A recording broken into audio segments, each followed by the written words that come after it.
protsedurani 5 minutda qilishim mumkin, lekin konsultatsiyani 1 soat qilaman. O'shaning uchun meni vaqtim konsultatsiyaga ketadi. Vaqt belgilaganimda patsientlarga konsultatsiya birinchi.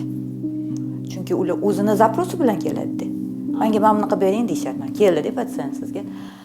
Menga keldi, mana shu narsa gubkamni to'g'rilab bering deyapti. U muammoni narsa gubkada ko'ryapti. Yuzini muammosini narsa gubka skladkasida ko'ryapti. Vaholanki men u narsani ko'rayotganim yo'q.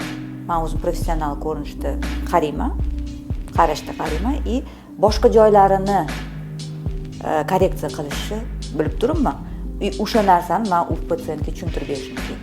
Shuning uchun konsultatsiya meni vaqtimni ko'proq egadi. Yo, men sizga mashinga keldim deb tursa, lutshi bunaqa patsientni olmaslik. Adekvatniy bo'lmagan, menga quloq solmagan patsientni olmaslik yaxshiroq. Negaki u boshqa narsa. Ammo xuddi o'sha narsani lekin boshqa korreksiya bilan to'g'rilab bermoqchiman. Chunki именно hozirgi muammom nasogubная skladka keldi. Rasman unga ukol qilib qo'ydim, shotga filler qilib qo'ydim deb, unga yoqmaydi. Rezultat yoqmaydi. Chunki bu yerda aktiv mimika, biz kulamiz. Ovqatlanamiz.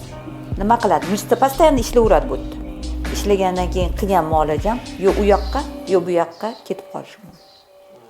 Unda yana ham xunuk rezultat ko'radi.